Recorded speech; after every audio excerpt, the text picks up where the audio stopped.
Hi guys, and I hope Lishapo. And yeah, today I'm back with another video, and it's going to be on VIX 75. So we're just going to have like just to update ourselves and have like a discussion as to like just to check if we can find entries. Oh, but before we start, there's something that I want to show you guys. Okay, this is what I wanted to show you guys. You need to understand that there's always a real thing, and someone will just try and imitate that, create a fake account just to try and scam people. So you need to be careful of these guys here. This is my account, this one, with 3,087 followers. Let me show you. I'm not following a lot of people. I think I'm following about two. Yes, I'm following three people. And I want you to take note of this. I'm following three people. I've got 3,000 followers. I've got 6.9 likes. And this link takes you straight to the YouTube link, to the YouTube account. And then let's check the other guys. Let's check this one. All of them, what they are doing is that you can see he's using my picture. He's following a lot of people. All these people that he's following is just following them so that you can inbox them and tell them that he has got investment, this, that. I don't do that. I don't do any of that. I don't follow anyone because I don't want to inbox anyone. And look at this. And he's posting all my videos. And this is not, he started, when did he start? So this was not so long ago. You see, he posted the first video on the 7th of this month, of which my account, I started it on the 2nd of 05, I think, 0205, which is the same day that I started the YouTube channel, I think, or the difference might be a couple of days. But with these guys, they just started not so long ago. And if you can just check here, he's using everything. This, but with him, he has got two dots there because he couldn't use my name, I guess, and he doesn't have the link. And you can see the numbers here. He has got higher following. He's following a lot of people because he wants to inbox them.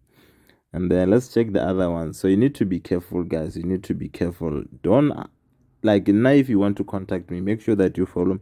You just comment on the YouTube videos, because here you might confuse these guys here.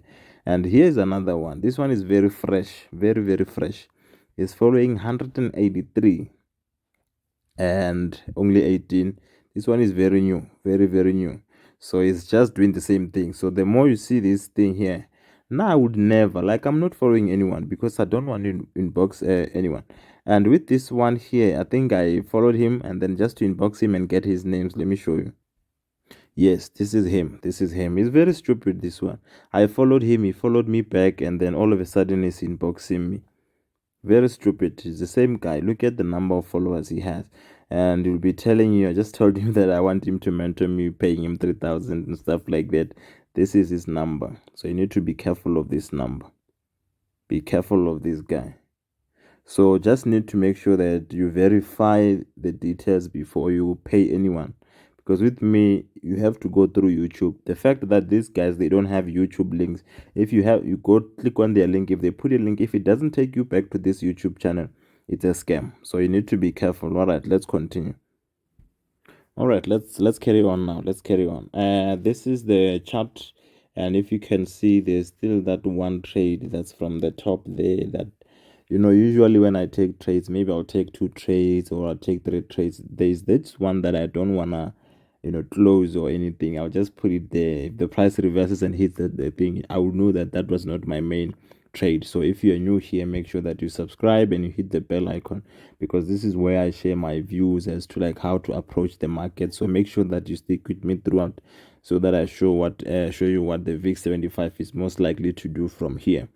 All right, so as usual, we always start at the top. So I'm not gonna go too far because you won't find anything new. So on monthly, we still have the same thing. I'm just gonna rush through this one. So monthly, we still have the trend line, we still have the support. That's all that you need from there. Then we don't have a lot of stuff, that nothing changed. On weekly, the trend line when you're going up was there, and then we had the bearish one, and then the price is now sort of playing outside. But remember, when I took this trade here, it was last week, so it was during that candlestick, and that week ended with the rejection candlestick. But if you end with the rejection candlestick and then you don't violate the range of that candlestick, it's pointless if you violate it on the other side, especially like if you moving up and then you form a bearish candlestick, a bearish bearish rejection candlestick at an area of resistance, and then you don't violate the range below. then the bulls are still very much in it, which is what is happening here. But I do have my stop loss in place, and this was not the main trade that I had. Remember, I had trades last week, and some of them I closed them. So from here, we just need to take note that we are at the resistance, but now the negative thing would be that this candlestick is playing outside the trend line. But it's fine. As long as I'm below the thing, the break even, it's not much of a train smash, and it almost hit my stop loss there. So if you still remember in the previous video, what I said to you was that we have this as our daily, the trend line that we had when we were still going down, and this was the resistance, which is where I got the trade. And I said we are going to exit somewhere there and look for trades to go up, and in this case the price just missed it a bit, but it still showed early signs of weakness where I could exit, which is where I exited the main the other two trades, if you still remember the previous setup, as you can see here on the screen. So, and I said the reason why I exited there, because remember we were targeting that area of support and also this trend line here, this trend line, because we were hoping that the price would come back very strongly. And I'm trying to put it as accurate as possible somewhere there, but it's fine, I'll just leave it like that. So I was hoping that it will come and all the way down and touch here before going up, but in this case it just played around, missed the zone a bit, but it still went and sorry about that. So it still went and touched the trend line, which is where I was like, okay, the longer it takes here, the more it's gonna move to the side and touch the trend line, which is why I decided to exit the other trades. And so this is all that you're having on daily, right? So I just have that one open. I just want to see what's gonna happen to it, but it's not gonna be a loss. It's not gonna be a loss. And you can see now there's a nice strong candlestick to the downside. Last week what happened was that the price gave you a bullish pin bar, and if you have that bullish pin bar, it's just that it's forming at the wrong place, because you do have an area of resistance here. So if you have this bullish pin bar, I can't just go and buy, because if I try and buy that bullish pin bar, already I will struggle to break something here. So I want the space. I want space when I'm trading. I want space before the price hits the opposite zone. So in this case, this bullish pin bar, it will only convince me if it takes out the resistance. Then I can start looking for trades in that direction. But now personally, I didn't want to close that one. I was like, let me just see how it plays out. It's just one of those trades, the same one that I had when we were coming from here. Remember, it did this, and then we got the trade there, exited there, and then the other one was the old support. And then it's just that when I was at break even, if you still remember, it took me out. But it was just that one trade that I just wanted to see how far it can go. So it's the same thing that I'm trying to do with the current one. Let's just see how far it can go. So here, all you have to do is just to mark. This is your support. This is your resistance. This is your trend line. That's it. The price seems to be challenging the trend line now. So it's only a matter of saying, let's see how far it can go. So if you were having like trades on smaller time frames, yes, you would still need to exit here. But if you're trading bigger time frames, when the price gets here, if let's say you are executing on daily, you can't execute here. But if I'm trading H1, once the price is inside here, if it gives me reasons to go long on H1, I can take that trade. But if I'm trading daily, if I'm executing on daily, I'm not allowed to execute there, because daily, when the price comes here, it will have broken the trend line. If the daily is no longer bullish, why am I buying on daily? If that makes sense. So the trend line must be intact for me, for it to convince me that the trend is still up. That's why I'm buying. So if the trend line is broken, it means on that time frame, the trend line is no longer going up. So it means I can't take trades to the upside from that time frame. I hope it makes sense. So this is something that I'm teaching in full details in the mentorship program, where I'm teaching them, how to do the, different time frames, the time frame combinations, trading on different time frames, and then combining all those setups together, and then coming up with one, high odd setup or high odd trade. So let's check what is happening on H4. So on H4, if you still remember, this is what you need to keep in mind, is that the candlestick shape is very important, not just the color. The color alone, I always emphasize this in the mentorship, that the color alone doesn't give us like enough details. We want the shape. Why? Because the color is just the color. That's why a candlestick that looks like this, if it's bullish, and then we have another one that looks like this and it's bearish, they all mean the same thing regardless of their color, which is why you need to lean towards the shape and not the color. So what do we have here? If you just remember, this is our daily trend line. We can remove it. We know where it is, and we're just checking our H4. Remember that day when the price was here, and then I got the trades there, and then I was like, okay, now it's going up. The shape of a candlestick is important. If you compare the price action here, and the price action there, both of them, the price is pushing up. But which one is more convincing to say that the bulls are really in control? They are pushing. They are doing their thing. So this one here, you can see the bulls are very, very, very strong, which is why when the price wanted to come here in that daily zone, we were saying we're going to look to give them a chance and hope that it will reverse like that. It's just that it got missed a bit there. So because of what they move, the way they took off from there, it was very convincing. And if you check this, yes, as much as it's going up, but you can see all the candlesticks are just like this, next to each other like that. So it's not like a very convincing move to the upside. So which means this here, this price action of the bulls, when the price is coming back, like now, it is most likely gonna be swallowed and have something like this. I'm not saying you're just gonna go and sell, but based on this type of price action, it's not convincing. The bulls really they are not convincing. And the reason why I placed my stop loss there when I took that trade there at the top was because we were coming down and then we paused there, coming down, paused there. So I was like, let me just place the thing, my stop loss above this market pause here, all this price action there. The price tried to reach it for the first time, it failed. Tried to reach it for the second time, it failed. And currently, if I can just make things simple for you, currently we did have like a higher high. This price is higher than the previous one, which means you do have a trend line.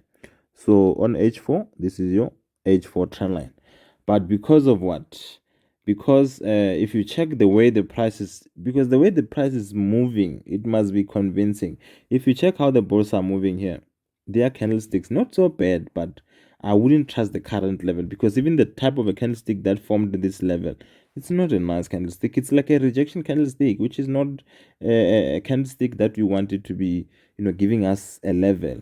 You see, so you can, I don't know, maybe if you get a confirmation there, you can buy and hope that maybe this time around it will push and go all the way back to where it started, which is at that zone there.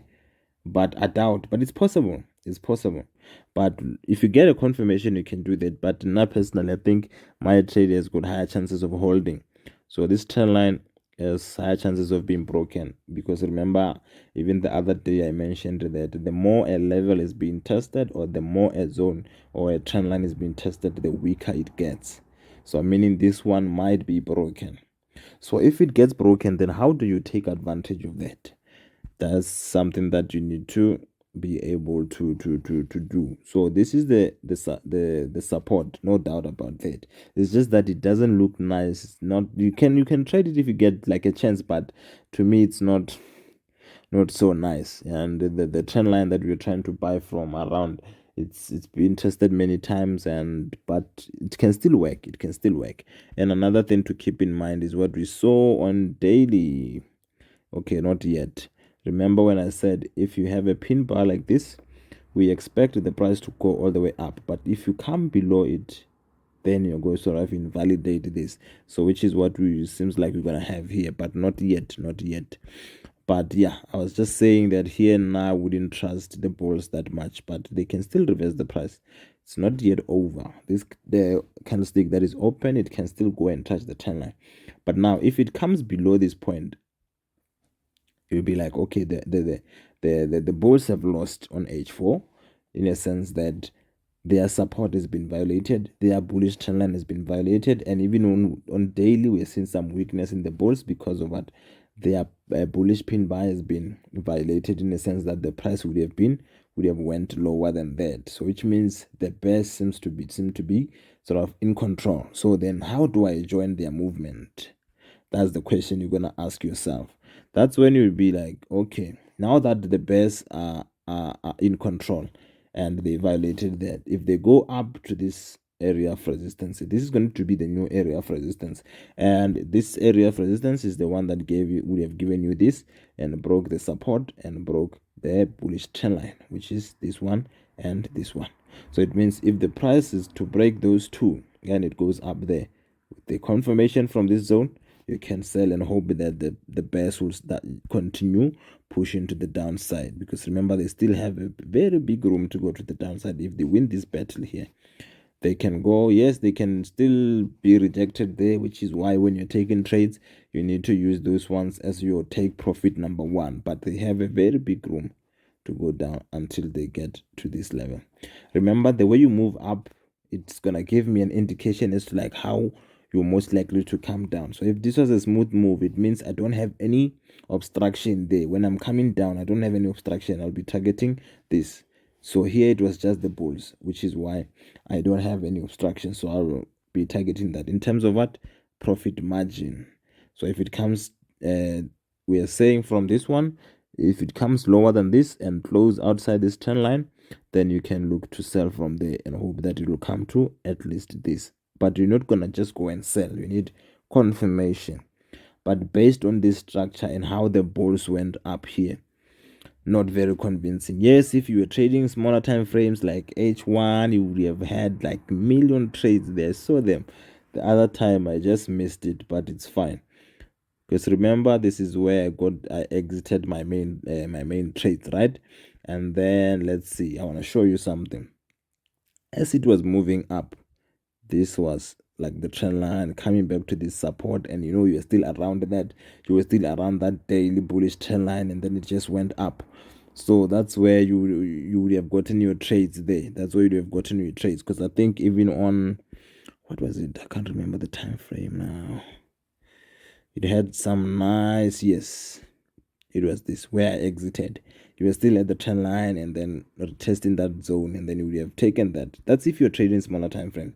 But I don't like those. What I can advise you is that if you decide to go with those time frames and maybe your account is still very small, make sure that before you trade them, you must first check what the big guys are doing. So before I can trade H1, I need to know what's H4 doing, what's they doing, so that I don't go against those ones. I want to increase my chances by trading in their direction. You see? So that's all that you can expect from this one. The bulls at this point in time, not very convincing. It seems like it's out of their hands now. So you can see that my trade it sort of survived there. I just used this point, or this mess here. I just placed it around the stop loss above that. So we'll see what happens from here. So don't forget to like and subscribe, because I'll try, like I promised you, I'll try and give you a video each and every day. And again, guys, I repeat, be careful of people who are trying to use my content to try and scam people. Don't fall for any scam. I think it would be safer contacting me here on YouTube, and when I post my videos these days, I'll try and put my number on it so that you can just contact me using that number. Should someone try and repost the video somewhere else to scam people, it will have my number on it. If they contact that number, it will come to me. Hopefully that will help. All right, guys, I'll see you in the next video. Sharp.